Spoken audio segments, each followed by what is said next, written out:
নমস্কার বন্ধুরা, আমি ঝুমা বলছি ব্যাঙ্গালোর থেকে। সবাই কেমন আছেন? আশা করছি আপনারা সবাই ভালো আছেন। আমার পরিবারের আমরা সবাই খুব ভালো আছি। তো আজকে সকাল এখন 7টা মতো বাজে, এখন থেকে কিন্তু ব্লগটা স্টার্ট করলাম। আপনারা সবাই দেখতে থাকুন, আশা করছি ভালো লাগবে। প্রত্যেক দিনের সকালবেলার যেমন ছেলের স্কুল থাকে, সেই ছেলের স্কুলের জন্য টিফিনের ব্যবস্থা করতে হয়। টিফিন এবং লাঞ্চ দুটোই হয়ে যায়, তো তারই ব্যবস্থা করছি। আজকে একটু বানাবো একটু ঘুগনি। কড়া একটু সর্ষের তেল দিয়ে একটু জিরে, তেজপাতা, শুকনো লঙ্কা ফোড়ন দিয়েছি। দেওয়ার পর একটু পেঁয়াজ দিয়ে দিলাম, পেঁয়াজটা ভেজে নেব। একদিকে মটর কড়াইগুলো সারা রাত জলে ভিজিয়ে রেখেছিলাম, আর এইদিকে প্রেশার কুকারে কটা সিটি লাগাতে দিয়েছি। 3-4টে আগে 4টে মতো দিয়ে দেখব, তারপর যদি না হয় আরও 2-1টা সিটি দিয়ে দেবো। পেঁয়াজটা ভাজা ভাজা, ওদিকে আটা নিয়েছি, আটাতে একটু জলও দিয়ে দিয়েছি, আটা মেখে নেব। এদিকে পেঁয়াজটা যখন ভাজা ভাজা হয়ে গেছে, প্রথমে চিনিটা দিতে ভুলে গিয়েছিলাম, সেই জন্য একটু মাঝখানটা ফাঁকা করে একটু চিনি দিলাম। চিনিটা দিলে বেশ ভালো সুন্দর কালার আসে, যেহেতু আমি কাশ্মীরি লঙ্কা ইউজ করছি না। আর দিয়ে দিলাম এখানে একটু আদা রসুন কাঁচা লঙ্কা বাটা, আমার ঘরে তো সবসময়তেই বাটা থাকে, তো হাফ চামচ মতো দিয়ে দিয়েছি। দিয়ে কিছুক্ষণ কষিয়ে নিয়েছি। নেবার পর দুটো কাঁচা লঙ্কা চিড়ে দিয়েছি, আর একটা খুব বড় না খুব ছোটো, একটু মিডিয়াম সাইজের একটা টমেটো একটু কুচিয়ে দিয়ে দিয়েছি। কড়াইটা যখন সিদ্ধ করছি তাতে আমি লবণ দিয়ে রেখেছি, তাই জন্য এইখানে লবণটা শুধু একটু টমেটোটা নরম করবার জন্য একদম একটুখানি লবণ দিলাম। আর দিয়ে দিলাম এখানে লঙ্কা গুঁড়ো, হলুদ গুঁড়ো, ধনে গুঁড়ো, জিরে গুঁড়ো, সব মশলাগুলো দিলাম। আর একটুখানি জল দিয়েছি যাতে মশলাটা পুড়ে না যায়। তো এইভাবে মশলাটা বেশ কিছুক্ষণ কষাবো, আর টমেটোটা একদম পুরো নরম করে নেব, মানে মশলার কাঁচা গন্ধটা যাওয়া অবধি একটু কষিয়ে নেব। এইদিকে দেখুন আটা মাখা হয়ে গেছে, কড়াই সিদ্ধ হয়ে গেছে। আর কড়াইয়ের সঙ্গে আমি এখানে একটা আলু দিয়েছিলাম। আলুকে আজকে আর আলাদা করে আলু ভাজবো না, ওই একটা আলু সিদ্ধ ওতেই বেশ ভালো করে মাখা মাখা করে দিলাম, ওতেই আলুর টেস্টটা চলে আসবে। কড়াইটা সিদ্ধ হয়ে গেছে, মানে আমাদের জন্য ঠিক আছে। বাবার আজকে একটু অসুবিধা হবে, কারণ বাবার একটুও দাঁত নেই, বাবা খেতে পারে না, ওই একটু অসুবিধা হবে খাবার সময়। কিন্তু আজকে টাইমও হয়ে গেছে, কেন জানি না 5টা 6টা সিটি দিয়েছি, তাও দেখছি হয়নি। তো ঘুগনিটা ফুটে এসছে, শেষ সময় একটু বাড়িতেই গরম মশলা মাঝে মাঝে একটু তৈরি করে রাখি, কখনো কখনো করি, একটু রয়ে যায়, সেইটাই ছিল কদিন আগে বানিয়েছিলাম। তো একটু গরম মশলা দিয়ে দিয়েছি, দিয়ে ঘুগনিটা এর থেকে আর বেশি ফোটাবো না, ওইভাবেই রাখবো। এদিকে রুটিও করে নিয়েছি একদিকে পাশের চুলাটায়। তো বাবুকে খেতে দিয়ে দিয়েছি, আর ওর আমি স্কুলের লাঞ্চ বক্সটা রেডি করছি। প্রথমে আগে 5টা মতো রুটি করেছি, আগে খেতে দেবো আর দিয়ে দেবো। দুটো খেয়ে যাবে, দুটো নিয়ে যাবে। আর এই যে ঘুগনি রুটি, আর ভাবছি আজকে ফলের মধ্যে একটু বেদানা দেবো। বেদানাটা এখনও ছাড়ানো হয়নি, ওর বাবাকে বলেছি তুমি ছাড়িয়ে দাও, আমার সময় হয়ে উঠছে না, ওর বাবা একটু ছাড়িয়ে দেবে। হয় ওর বাবা ছাড়িয়ে আবার এই যে টিফিন বক্সে দিয়ে দিচ্ছি। আজকে ছোটো টিফিন বক্সগুলো সব জোড়া, সেই জন্য একটা বড়োতেই দিয়েছি তরকারিটা। তো ছেলে স্কুলে চলে যাওয়ার পর আমি স্নান পুজো করে, এটা অনেকটা সময় পর আবার চলে এসেছি রান্নাঘরে। রান্নাঘরেই আমার কাজ, রান্নাঘর দিয়েই শুরু, রান্নাঘর দিয়েই রাত্রিটা শেষ হয়, মানে সকাল থেকে শুরু হয় রান্নাঘর, আর রাত্রে শুতে যাওয়ার আগ অবধি রান্নাঘর। তো এখানে জল দিচ্ছি, আজকে একটু ওল ভাতে দেবো। আজকে দুপুরে রান্না একটু কুমড়ো ভাজা, একটু ওল ভাতে কী কী করবো দেখাচ্ছি। কুমড়োটা যেহেতু আজকে পুঁই শাক করবো, পুঁই শাকে একটু কুমড়ো দিয়েছিলাম, আমার ছেলে আবার একটু কুমড়ো ভাজা ভালোবাসে, সেই জন্য ওর জন্য একটু 4 পিস মতো কুমড়ো ভাজা করেছি।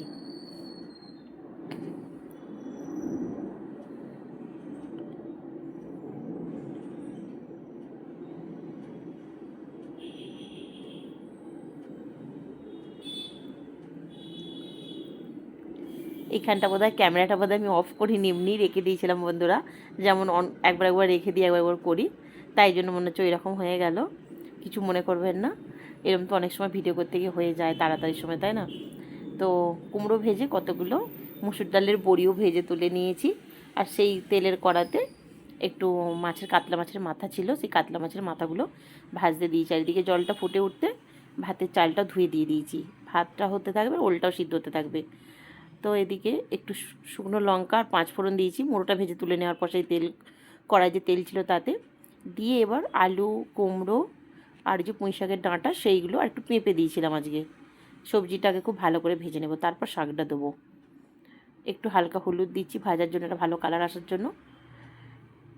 আজকে মূলোটা দেবো না, যেহেতু মাছের মাথা আছে, মাছের মাথা থাকলে মূলো দিই না, কিন্তু যখন নিরামিষ করি পুঁই শাক তখন বড়ির সঙ্গে একটু মূলোটা দিই, মূলো কুমড়োটা।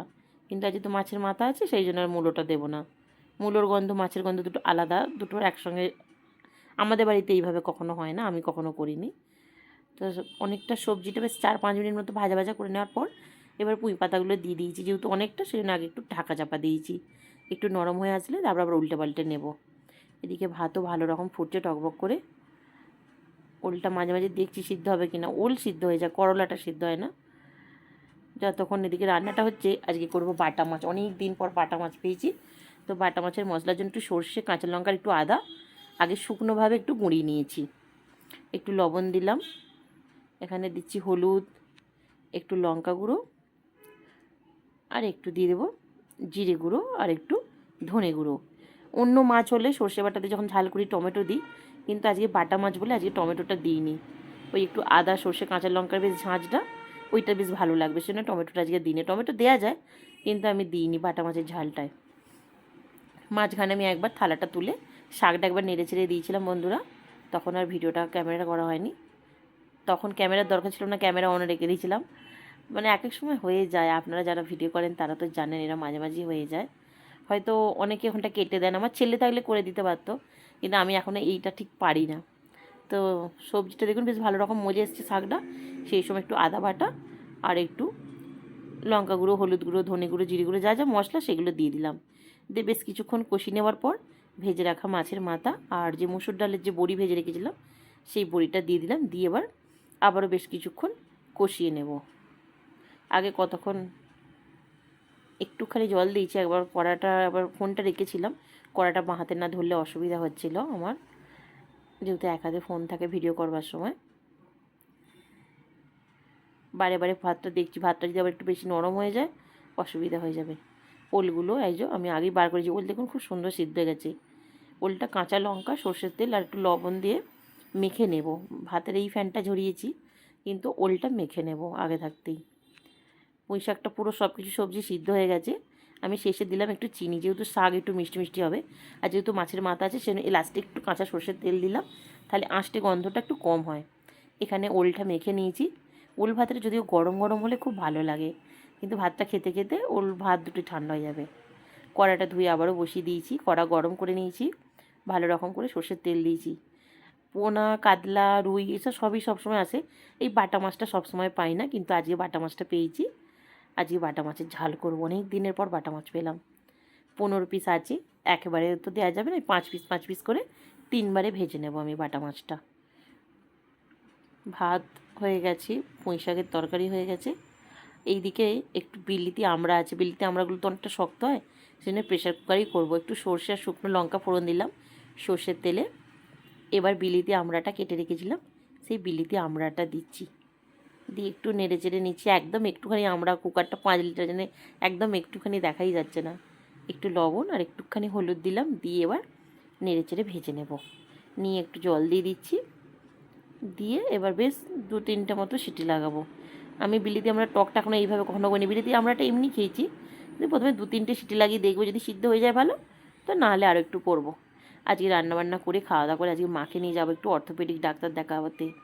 মা ব্যাঙ্গালোরে এসছে, মা বাবা জানেন মায়ের বড্ড হাঁটুর যন্ত্রণা হয়, তো মাকে ভাবছি আজ একটু অর্থোপেডিক ডক্টরকে, এখানে আমাদের আশপাশে যে একটা ডক্টর আছে, মানে আমি ওনার কাছেই দেখাই, তো ওনার কাছেই আগে নিয়ে যাব, দেখি কীরকম কী হয়। নাহলে তারও আর একবার ভাবছি সঞ্জয় গান্ধী নিয়ে যাবো, ব্যাঙ্গালোর সঞ্জয় গান্ধী, যেটা হাড়ের স্পেশালিস্ট, শুধু হাড়ের ট্রিটমেন্ট হয়, তো সেইখানেও একবার নিয়ে যাব।